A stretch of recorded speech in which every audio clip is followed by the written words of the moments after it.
আসসালামু আলাইকুম।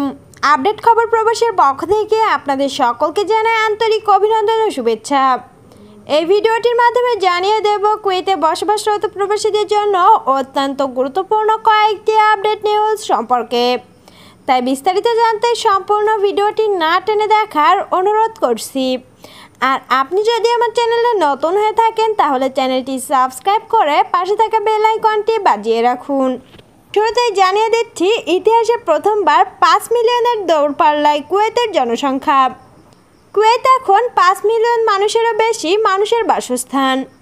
Public authority for civil information PACI ঘোষণা করেছে যে 30 জুন পর্যন্ত তাদের অফিসিয়াল সার্ভিস ওয়েবসাইটে উপলব্ধ সর্বশেষ পরিসংখ্যান অনুযায়ী কুয়েতের মোট জনসংখ্যা 5,98,539-এ পৌঁছেছে। মঙ্গলবার এক্স প্ল্যাটফর্মে তাদের অফিসিয়াল অ্যাকাউন্টে প্রকাশিত এক বিবৃতিতে প্যাসি জানিয়েছে যে কুয়েতি নাগরিকের সংখ্যা 15,50,547 জন এবং প্রবাসী সংখ্যা 3,54,792 জন।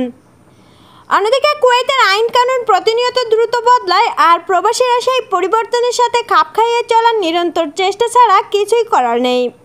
এটা শুধু একটা দেশ নয়, একটা শিক্ষাও বটে। আজকের নিয়ম কাল নাও থাকতে পারে, কুয়েতের প্রবাসীদের জন্য এটাই বাস্তব। প্রতিটি আপডেট মনোযোগ দিয়ে খেয়াল রাখাও জরুরি এবং পাশাপাশি সিস্টেমের সাথে তাল মিলিয়ে নিজেকে আপডেট রাখা জরুরি। স্বপ্ন পূরণের খোঁজে যখন ভিন্ন দেশে, তখন সেখানকার আইন কানুনই আমাদের পথ প্রদর্শক। কুয়েতের দ্রুত পরিবর্তনশীল আইন মেনে চলাই এখন প্রধান চ্যালেঞ্জ। আপনার প্রবাস জীবন হোক সুন্দর, নিরাপদ আর সফল। অন্যদিকে দুর্নীতি বিরোধী অভিযানে দুর্নীতির একটি বড় চক্র আটক করেছে কুয়েত পুলিশ। ঘুষ লেনদেনের ব্যাপক বিষয় শনাক্ত হয়েছে। এদিকে প্রবাসীদের বিরুদ্ধে অভিযান গ্রেপ্তার, পাকাভি 25টি কোম্পানি ও প্রায় 56 জন শ্রমিক জড়িত ছিল। এবারে জানিয়ে দিচ্ছি নাগরিকত্ব হেনস্থা। 1060টি নাগরিকত্ব আবেদন বাতিল করা হয়েছে। এটি কুয়েতের সর্ববৃহৎ প্রক্রিয়া। প্রমাণ হিসেবে জাল নথি ও দার্সাল সম্পর্ক নিয়ে নানা অভিযোগ উঠেছে। অন্যদিকে বিদেশি শ্রমিকদের বৃদ্ধি, গত মার্চ পর্যন্ত স্বৈরাভিযুক্ত বিদেশি শ্রমিকের সংখ্যা 3% বেড়ে 2.211 মিলিয়নে পৌঁছেছে। যদিও কুয়েতি নাগরিকদের কর্মসংস্থান 1.6% কমেছে।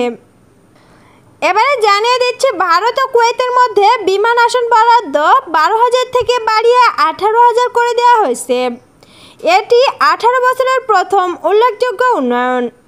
জিসিসি ট্রেন টাওয়ার ভিসার মাধ্যমে 2025 থেকে 26 সালের দিকে 6টি দেশের একক ট্যুরিস্ট ভিসা চালু করার পরিকল্পনা।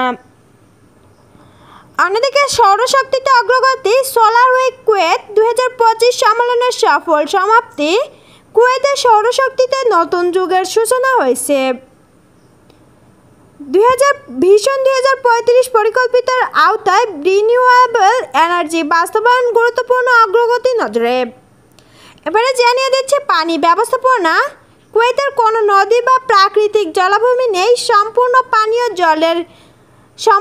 পানীয় জলের চাহিদা মেটানো হয় সমুদ্র থেকে তোলা পানি ও রেশনিংয়ের মাধ্যমে, যা এটিকে বিশ্বে অন্যতম বিশিষ্ট করে তুলেছে।